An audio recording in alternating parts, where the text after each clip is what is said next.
Iran took a heavy hit. Israel paralyzed the Iranian economy in a single night.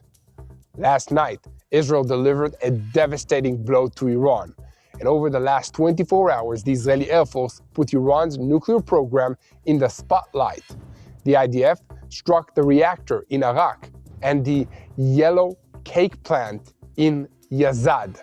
This is a facility for extracting uranium from ore. Israel is changing the rules of the war and moving to strike dual-use targets. This is a move that is crushing Iran. Iranian media reported that General Abbas Karami, one of the commanders of the Revolutionary Guards in Tehran, was eliminated by Israel. The Revolutionary Guards attacked an American commercial ship in Oman. For no clear reason, Russia is evacuating workers from the reactor in Bushehr, Iran, while condemning Israel and declaring, "This is the time to stop. You crossed the line."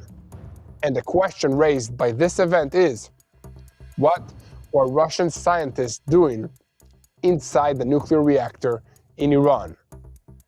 Write to us in the comments what you think about this situation. In the last few minutes, reports have come in of widespread destruction at the University of Science and Technology in Tehran. This is following reports of Air Force strikes. A strike in Israel's southernmost city of Eilat. Destruction and wounded near Bet Shemesh, 20 minutes from where I'm standing, from an Iranian missile that came, and also fire in the northern Israeli sector following the non-stop barrages from Iran, Lebanon, and Yemen. Israel is changing its approach. All the details coming up now. The terrorists are in flip-flops in the Houthis in Yemen. Yes, these guys, they are back. The Houthis are joining this war with Israel, and it is not by chance that this is happening today. All the details coming up. Why did the Houthis from Yemen join the war only now? So why everybody is waiting to know what the next step in this war will be? Let's begin. I'm Yair Pinto, and this is your daily Boots on the Ground report. Usually with me is Mati Shoshani, but today he's taking a day off, and I'm back. And we are the Boots on the Ground that bring you the full truth about what's happening in Israel and what's hot in the Middle East. This is day 29 of the Roaring Lion War, or by its American name, Epic Fury. Everyone knows that the Revolutionary Guards in Iran have been wiped out except the Revolutionary Guards themselves. The IDF is preparing the ground for a dramatic confrontation in Iran. After a day in which Israel saw deaths, casualties, and non-stop fire from Iran and from Lebanon, while Israel is identifying an escalation from Hezbollah, the IDF preparations for the next phase against Tehran. The Air Force delivered a devastating blow to the Iranian missile launch system. The Israeli Air Force announced that following the multiple launches towards Israel, the Iranian launch sites were exposed and destroyed one after the other by the Israeli and the American Air Forces. So while talks are taking place in the background between the United States and Iran about ending the war, Israel continues to strike the Islamic Republic and take advantage of the momentum, and the target list is expanding. The Air Force struck the strategic facility in the city of Yazd. This city served as a development and also assembly center for the terrorist regime's advanced naval missiles. I'm not joking. Israel is carrying out strike waves without pause. The air base in Bushehr province was in flames tonight.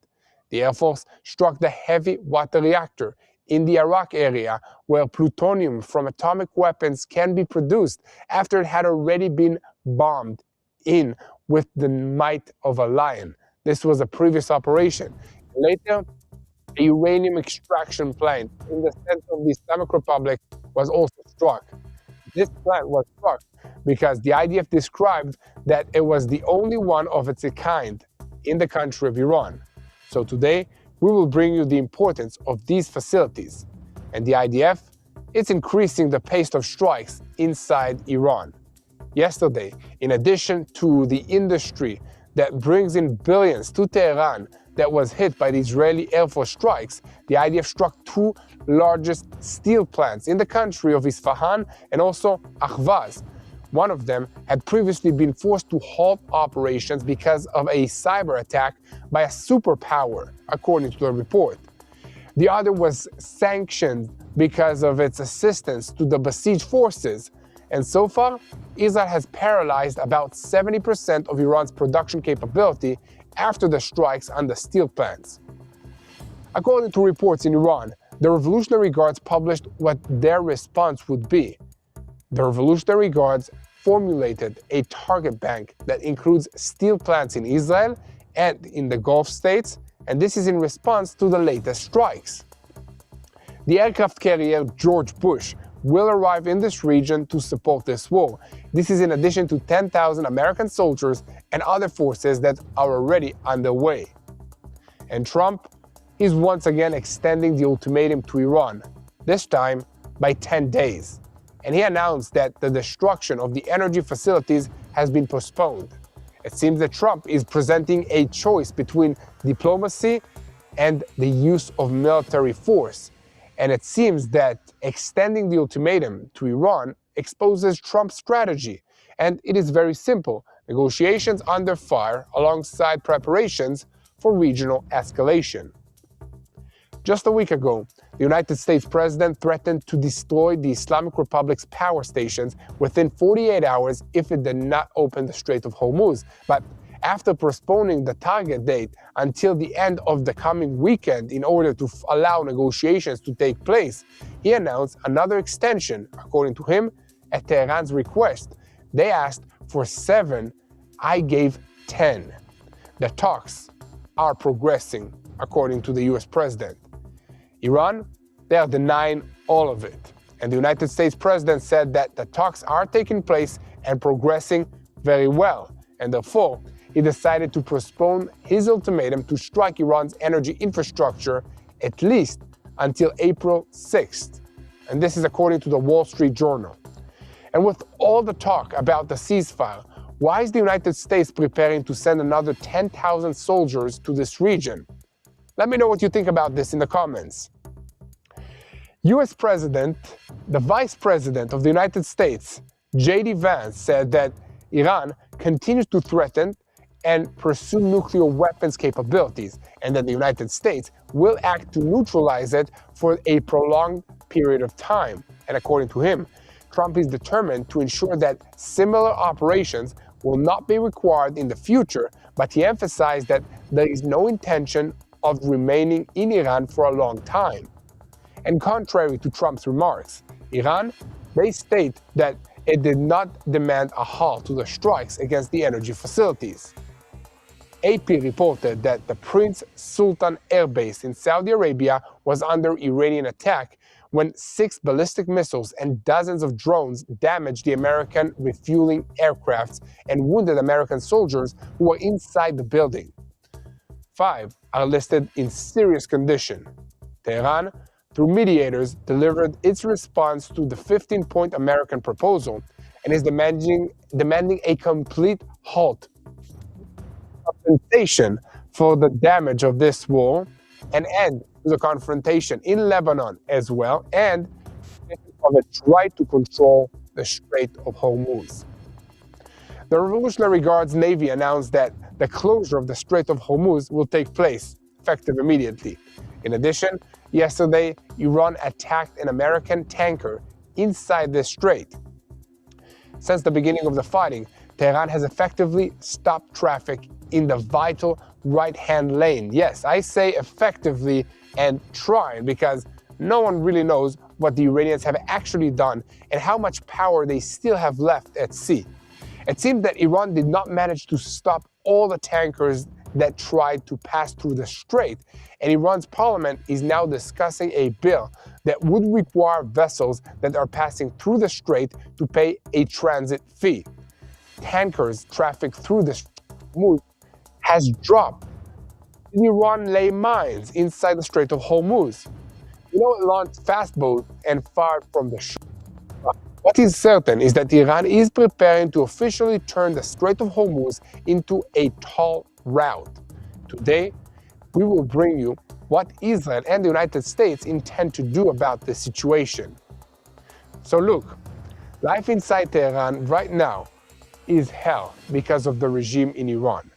The same regime that organized 850 support demonstrations for itself since the start of this war and also arrested more than 14,000 people. After a month of bombings, the Iranians are living in fear and uncertainty. And they fear after this war that the battered regime will be even more extreme and even more cruel against the Iranian people themselves.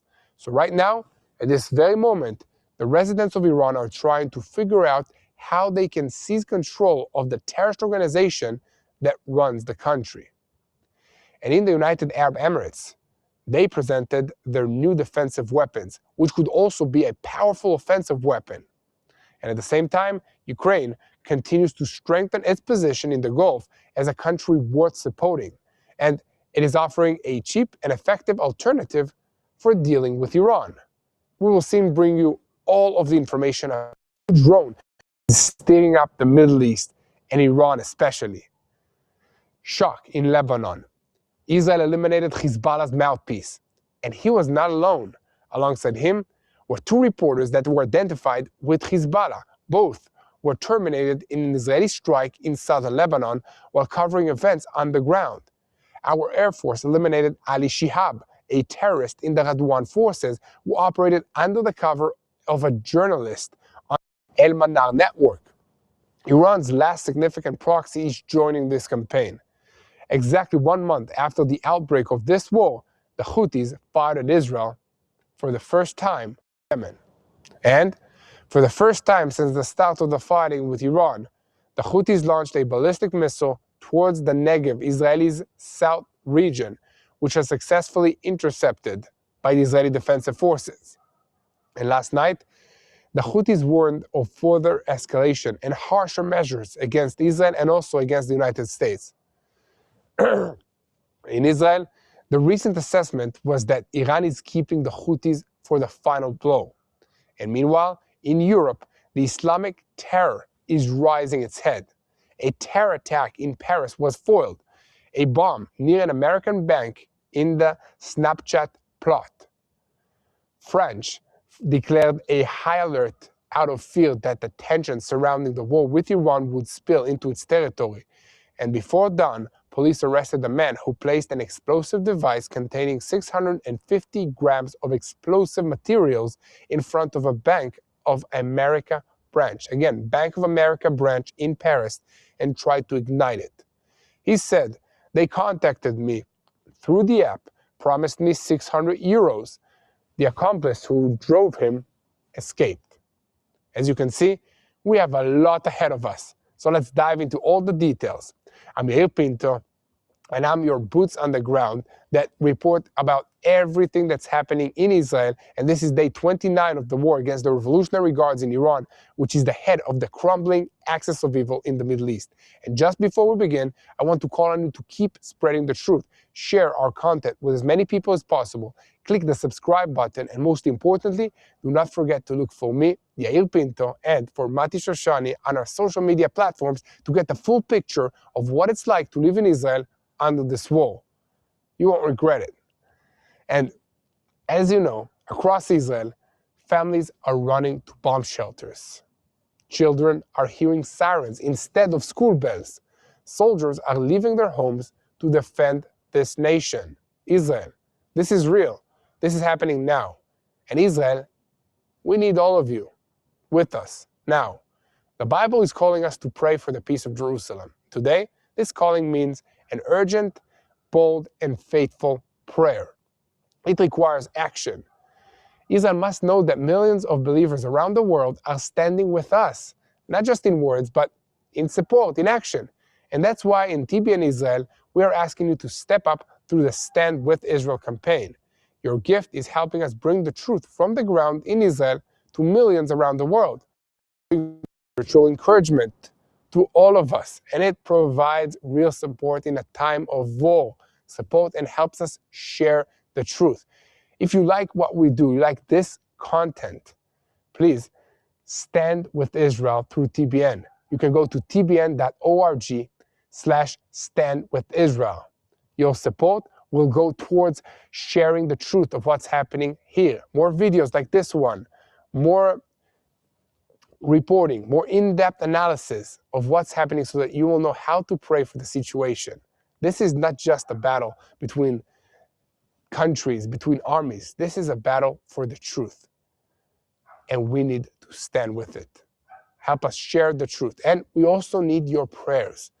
So please send us your prayers at standwithisrael@tbn.tv. Again, that's standwithisrael@tbn.tv. We read every single email, try to answer all of them.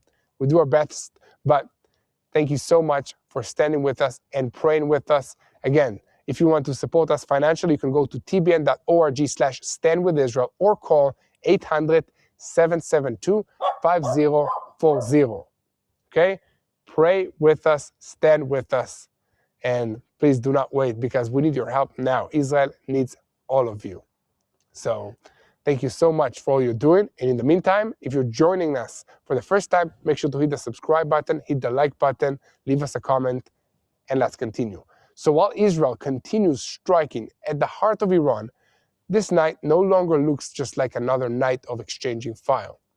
It's more than 50 fighter jets that operated in 3 arenas at the same time in Tehran, Yazd, Arak, and other industrial areas. Explosions were heard again and again, while in Israel, here, there were impacts, directed impacts. We have wounded and sirens from the south all the way to the center of the country.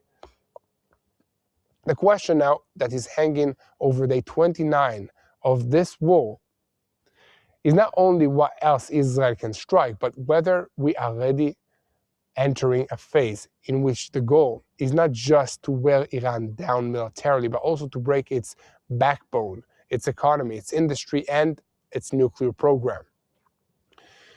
This night marked a clear escalation. The Air Force operated again in Tehran, but this time the picture is broader. Not just launches, not just warehouses, not just headquarters. The targets expanded deep into Iran's production chain. And according to the IDF updates, the wave of strikes included the headquarters of the Iranian regime's Maritime Industries Organization, the body responsible for the research, development, and production of naval weapon systems from surface and also underwater vessels, to manned and unmanned platforms, to engines and also weapons. This is not strikes against another building. This is a strike on the body that plans, engineers, and assembles what is meant to threaten shipping lanes, tankers, merchant ships, and warships. And at the same time, numerous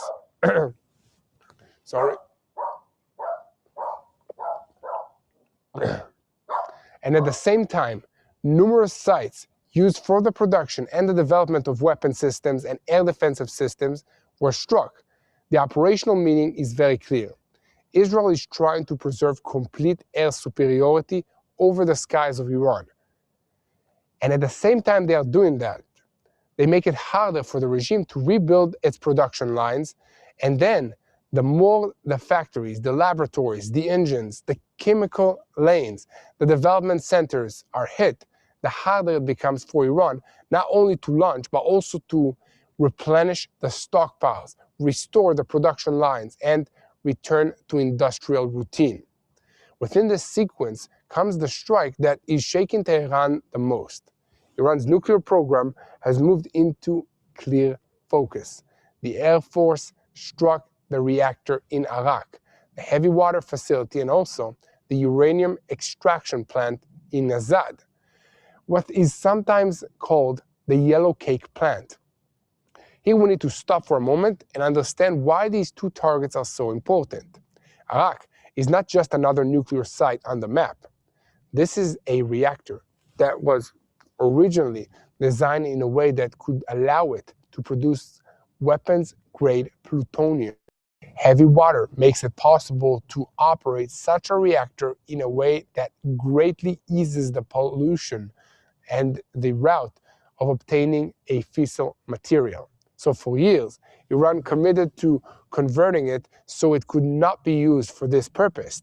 But in practice, the conversion was not completed. And Israel says repeatedly that there were multiple attempts to restore activity at the site that have been identified. And from there, we move to Yazd. There, a plant was struck that, according to the IDF, is the only one of its kind in Iran, a plant where raw materials mined from the ground undergo mechanical and chemical processing and are turned into source material for the later stages of uranium enrichment. In simple words, this is an early but critical stage in the chain that ultimately leads to unstable nuclear materials. In one blow, Israel struck not only a classic military target, but also cut into the chain of material, chemistry, and infrastructure that feeds the entire program. And that is exactly the change on day 29.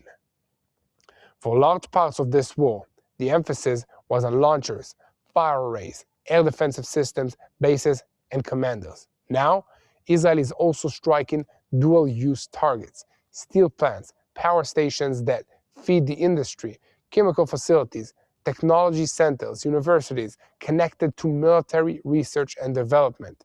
This is not a cosmetic change. This is a change in the rules. The goal is not only to reduce the pace of the launches tomorrow, but to make it harder for the regime to rebuild its military capability 1 month from now, 6 months from now, and perhaps longer after the current campaign ends. The clearest example is the steel plants. Israel struck the two largest steel plants in Iran, in Isfahan and also in Ahvaz, and together with other industrial targets. This strike was presented in both Tehran and Israel as one of the hardest economic blows that the Islamic Republic has suffered since the start of this war. And according to the assessments that came from both Iranian and Israeli discussions, striking Mabarkah, Khuzestan, to the facilities that were hit in the heart of Iran's industrial production capability. It is not coincidence that the number now shaking Tehran is being heard everywhere. Up to about 70% of Iran's steel production capability has been damaged or partially paralyzed. In Iran, steel is not only about buildings and about bridges. It is also military industry, missile launchers, heavy planting for vessels, containers, and production lines that produce components for the defense establishment. That is also where the Iranian response comes from. And according to reports in the Iranian media, the Revolutionary Guards have put together a new target bank. On the list is steel plants in Israel and in 5 other countries in this region. In Israel, a plant in Ashdod was mentioned. This is far from the Gaza Strip. In the Gulf, giant plants in Saudi Arabia, the United Arab Emirates, Qatar, Bahrain, and Kuwait were also mentioned. This is a response meant to send 2 messages. One, inwards to the Iranian public. We still know how to threaten. And the second one, outwards. If you hit our economic artery, our economy, we will try to touch yours as well. But it has been said honestly, right now, the ones taking the immediate blow are the Iranians themselves. Life in Tehran is looking more and more like an ongoing hell. After a month of strikes, fear, power outages, internet disruptions, roadblocks, arrests, and also confession at the top, residents are living in total uncertainty. The regime, according to the reports, is organizing hundreds of support demonstrations for itself. But at the same time, it is arresting thousands. There are reports of more than 850 organized support events since the beginning of this war, alongside at least more than 14,000 detainees in the latest reports, and in some discussions, even much more higher numbers. The meaning is that the Revolutionary Guards and the Basij are not occupied only with this war against Israel and against the United States. They're also occupied with controlling the Iranian street.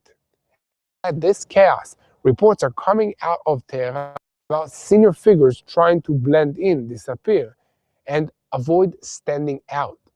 license plates that are removed, travel without official markings, imposed roadblocks, and also traffic routes, security personnel that are afraid to be seen. That does not necessarily mean that the regime will collapse tomorrow morning, but it does mean that fear has penetrated from the home front into the heart of the system.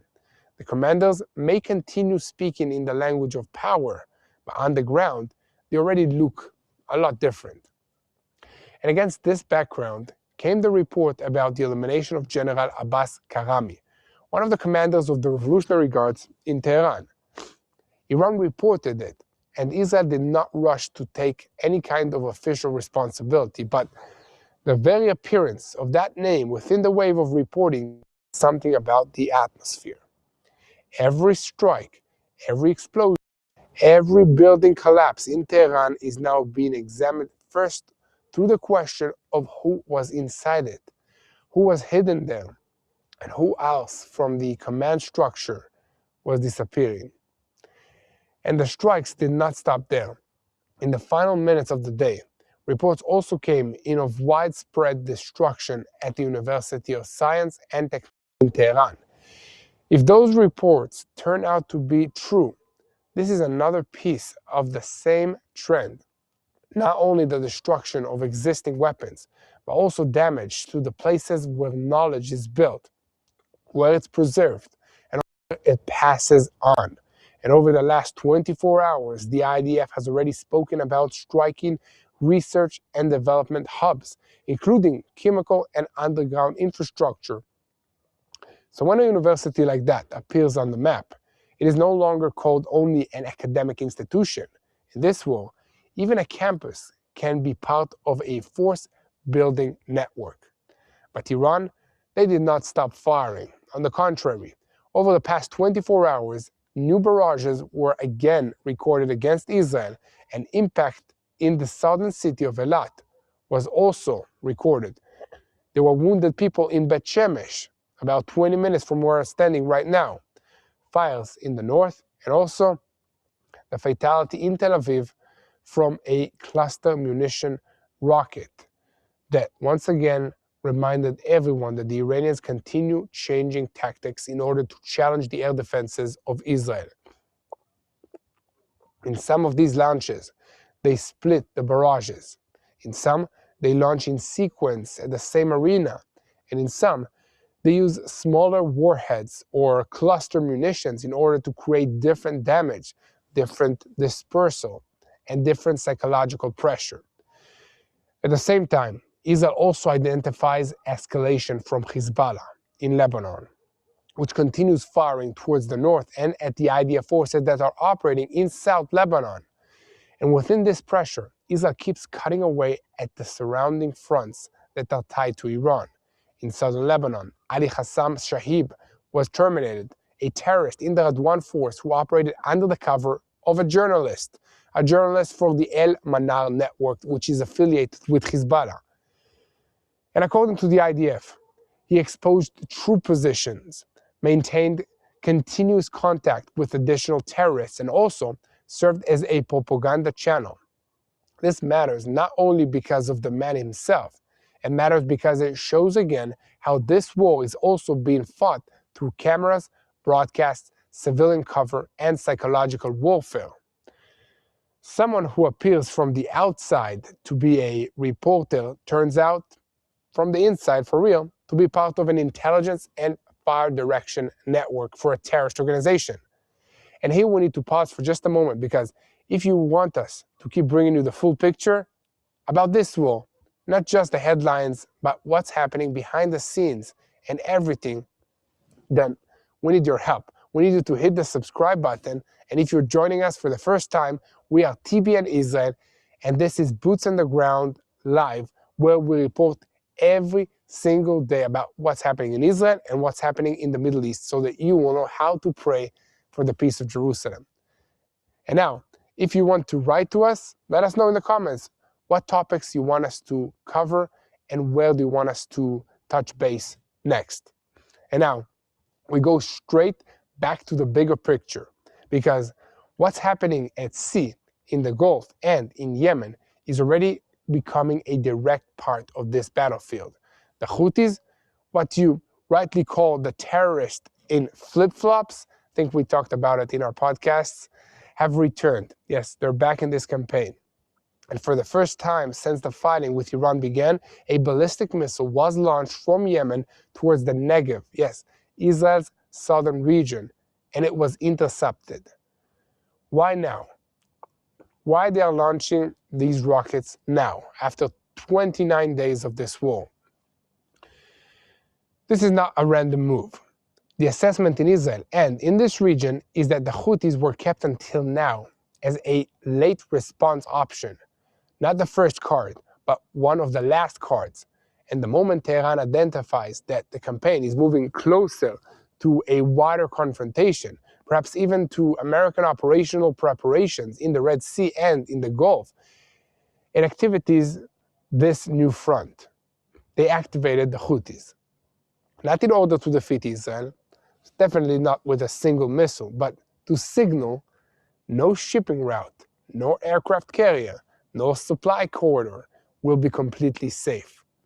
Not in the Strait of Hormuz and not in the Red Sea.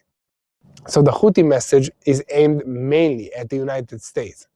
What they're actively saying is, if you try to open Hormuz from the sea, we can make things harder for you in the Red Sea and also in the Bab el-Mandab area as well, where the Houthis are stationed. This is not just another front. It is the connection between two maritime choke points that can turn pressure on the global trade, energy prices, and the freedom of navigation into a combined strategic event. And in Hormuz itself, the picture is only getting worse. Iran is not making do with threats. It has already effectively stopped a large part of traffic that is pushing ships away, threatened containers, attacked a tanker, and according to various reports, also laid mines, launched fast boats, and fired from the shore. Now, the Iranian parliament is also discussing turning the to an official toll route. In other words, not just a threat, a new regime of collection, permits, and control. From Tehran's point of view, if the world cannot break this blockade, Iran will try to turn it from a temporary fact into a new rule of this game. And this is exactly the point at which Trump's diplomacy comes in. On the one hand, he's again extending the ultimatum by 10 days. On the other hand, the Pentagon is considering sending another 10,000 troops, and the United States continues to reinforce its forces in this region. The aircraft carrier George Bush is supposed to join this arena. Additional forces are already on the way. In Washington, they are talking about negotiations, but preparing as if a much broader phase could begin tomorrow morning. This is not really a contradiction. It is the method. Negotiations under fire and diplomacy backed by greater and greater military power. Trump says that the talks are progressing. Iran denies that. It denies that it asked for an extension. Trump says that they are beginning and begging for a deal. In Tehran, they are demanding compensation, a halt to the fighting, control of Hormuz, and an end to the confrontation in Lebanon as well. In other words, each side is trying to tell its own public that it did not fold. But behind the scenes, both understand that what will decide the coming week is not only the wording of the document, but the state of the battlefield on the day that they try to sign it. So Vice President J.D. Vance also outlined this exact line today, explicitly. The United States, he said, wants to neutralize Iran for a long period, but not remain there for a year or 2 years. That is a very American formula. Strike deeply enough so that a quick return will not be required, but avoid a long sinking into the Iranian mud. The question is whether something like this can really be achieved without a ground entry and without a forceful move to open Hormuz. And again, that background comes dramatic a report about the Iranian strike on the Prince Sultan base in Saudi Arabia with 6 ballistic missiles and dozens of drones that caused damage to the refueling aircrafts, wounded American soldiers, some of them seriously. If those reports reflect the full picture, this is an important reminder that the Americans are paying a price as well. This campaign has long since stopped being fought only over the skies of Israel and Iran. It is also wearing down the American logistics, refueling, defense, and deployment systems throughout this region. And above all of this, the Russian question is also hanging in the air. Moscow is condemning attacking verbally. They are launching attacks against Israel, against the US to stop this war. And there are reports about the evacuation of Russian workers from the reactor in Bushehr. That is not necessarily proof of some hidden drama, but it certainly raises a hand question. Why were Russian workers there in the first place? To start with, why? And why on that scale? In the Middle East of 2026, the technicians, the engineers, and the foreign contractors all become part of the battle picture overnight. And in the Gulf, meanwhile, they are looking for a way to live with this nightmare even on the day after. In the United Arab Emirates, they are presenting a new drone, Shadow 25, with high speed, carrying capacity, and a low signature. Ukraine is moving deeper into the security talks with the Gulf states and offering cheaper solutions for intercepting drones. This is an interesting picture. While Iran is trying to close routes and wear down systems, in the Gulf, they are already looking for a new architecture of regional defense, from coastal defense to low-cost mass interception. And Europe as well. They are beginning to feel the tremors. In Paris, an attack near a branch of an American bank was foiled, involving a device containing 650 grams of explosives and a suspect who claimed that he had been approached through Snapchat and promised 600 euros for this. This is another reminder that the longer that this war goes on, the less that it stays within the borders of the Middle East. It radiates outwards, it inspires, it activates agents, or at least it creates an environment in which small players feel that they can join this wave. And at the end of day 29, this is the picture. Israel is no longer content just to hunt the launchers. It is striking the materials, the chemistry, the steel, the heavy water, the sea, the research, the intelligence, and the propaganda. Iran is still firing, still threatening, still trying to negotiate, but it is doing so while being hit both at their heart, Tehran, at their industry, and at the heart of this regime with their leadership. And the Houthis, Hezbollah, the Gulf, and the United States, Russia, and Europe are all already being pulled deeper into the same campaign. This war is no longer measured by the number of missiles that are fired tonight, but by the question of who will still have the ability to stand, produce, rebuild, and control the day after. Is Iran getting closer to an agreement in order to save this regime, or is it only buying time before a much larger regional move that will destroy it?